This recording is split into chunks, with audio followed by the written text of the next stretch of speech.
కొన్ని ఆత్మీయ విషయాలు ఏమంటే, నేను ఏ మాట చెప్పినా ఇది దేవుని సన్నిధిలో ఖచ్చితము అని నేను చెప్పట్లేదు. కానీ నాకు బయలుపరచబడిన విషయాలు, నేను రహస్యంగా ఉంచుకోవాల్సిన విషయాలను ఎవరికన్నా ఉపయోగపడతాయని ధైర్యంతో చెప్తున్నాను.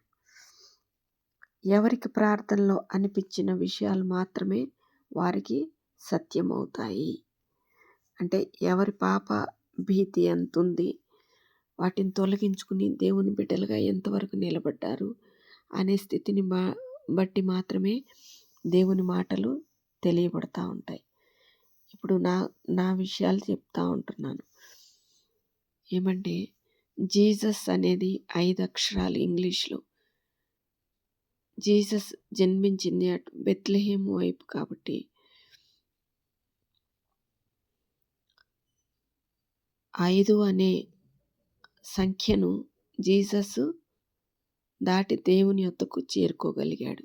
అంటే తలకు ముండ్ల కిరీటం 1, 2 చేతులకు 2 మేకులు 1, 3, 2 కాళ్లకు కలిపి ఒకే మేకు 4, ప్రక్కలో బల్లెపు పోటు 5. ఇట్లా ఈ 5టిని దాటి దేవుని సన్నిధిని చేరుకోగలిగాడు.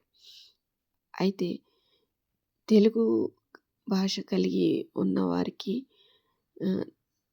నాకు తెలియపరచబడుతున్న విషయాలు మాత్రమే మరలా చెప్తున్నాను.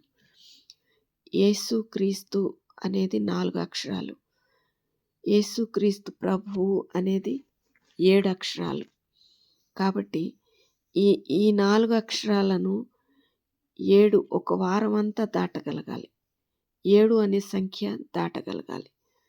అప్పుడు దేవుని పరిశుద్ధత పొందుకోగలుగుతారు. 9కి కిరీటం అయితే 9, 10, 11, 12 4 గంటలు. ఇట్లా మళ్ళా 12 నుంచి 1, 2, 3 ఒకసారి ఆ నెంబర్ను కలుపుకుని ఒకసారి ఆ నెంబర్ను వదిలిపెట్టి అట్లా కలిస్తేనే ఆ సంఖ్య అనేది కలుస్తూ ఉంటుంది. 7 అనే సంఖ్యను దాటగలిగితే దేవుని సన్నిధిని పొందుకోగలుగుతారని నాకు తెలియపరచబడతా ఉంది. కాబట్టి ఎవరికి వారు ప్రార్థనలో నడిపింపుతో వారికి బయలుపరచబడిన విషయాలను బట్టి విశ్వాసంతో ముందుకు కొనసాగాలి. ఇలా మాట్లాడేటప్పుడు కొన్ని విషయాలు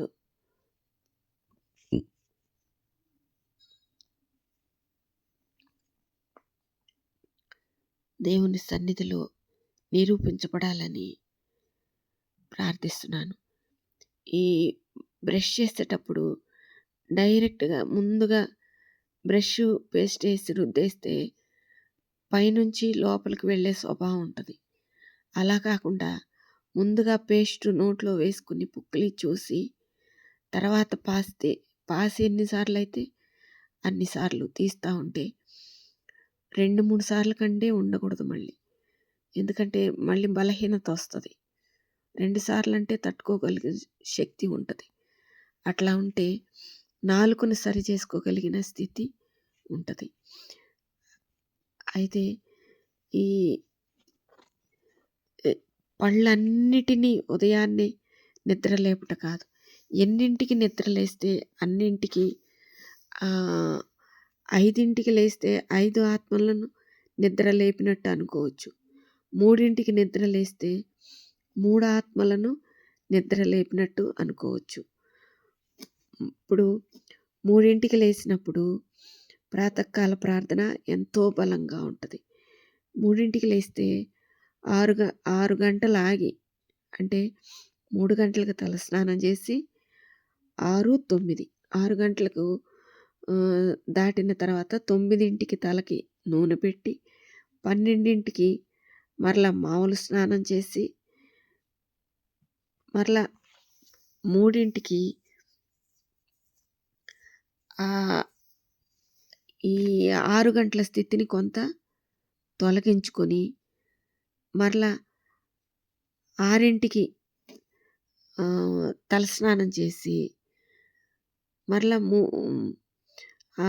6కి తలస్నానం చేస్తే మరలా 6 గంటలకు అంటే 9 గంటలకు 6 గంటలకంటే 9 9 దాటి 12కి అట్లా ఈ ఇంకొక 3 గంటల స్థితిని తీసివేసుకుంటూ ఇట్లా ఉన్నప్పుడు తలలో మార్పులొస్తాయి. ముందుగా పేస్ట్ వేసుకుని నోట్లో పుక్కిలిచ్చి ఊసి చేసిన వాళ్ళకి మధ్య భాగంతో ఏం జరుగుతుందనేది తెలుస్తూ ఉంటుంది. పాపం అనేది ఈ మధ్య భాగం వద్దే ఏర్పడతా ఉంటుంది. ముందు పళ్ళ వద్దే బయట ఏ రుచి ఆ పళ్ళకి గాలి తగిలిన రుచి అది పొందుకోవాలని చూస్తుంది. అట్లాగే శ్వాస కూడా అంతే. వాసనను బట్టి దాని వద్దకు వెళ్ళాలి, పొందుకోవాలని అనుకుంటూ ఉంటారు. చూసినప్పుడు కూడా అంతే. కాబట్టి ఈ మధ్య భాగం సరిచేసుకోవాలి అంటే నేరుగా మధ్య భాగానికి వెళ్ళకూడదు. ముందుగా దంతాలను సరిచేసుకోవాలి. అంటే ఒక చిన్న వాటర్ చుక్క ఈ కుడివైపు దంతం వద్ద వేసి ఆ ముందు పళ్ళ ఎడమ భాగం వద్ద అంటే కుడివైపు దంత భాగం వద్ద నీరు వేస్తే ఈ ముందు పళ్ళు సింగిల్ పన్ను ఉంటుంది కదా, ఎడమ పన్ను వద్ద నూనె రాసి అప్పుడు ఆ కుడి పన్ను వద్ద చిన్నగా ఇట్లా బ్లేడ్తో అనుకుంటే కొంచెం కదులుతుంది. ఆ చర్మం అనే చిగుళ్ళ వద్ద స్వచ్ఛత అనేది వస్తుంది పళ్ళ వద్ద. అట్లాగే ఎడమ కన్ను దగ్గర అంటే లోపల దంతాల వద్ద, ఎడమ కన్ను కింద లోపల దంతాల వద్ద చిన్న వాటర్ చుక్క వేస్తే అది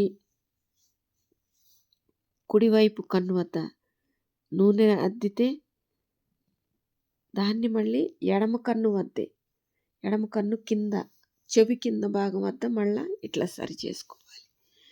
ఇట్లా వ్యతిరేక దిశల్లో ఇట్లా సరి చేసుకుంటే ముఖ కదలికలు అనేది వస్తాయి. అలా కాకుండా ఈ చెప్పే విషయాలు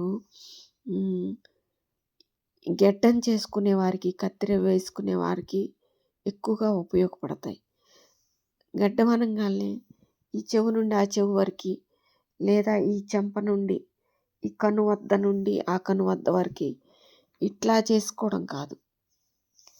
ఒకరిని సిలువ వేయబడిన స్థితి అక్కడే కనపడుతుంది.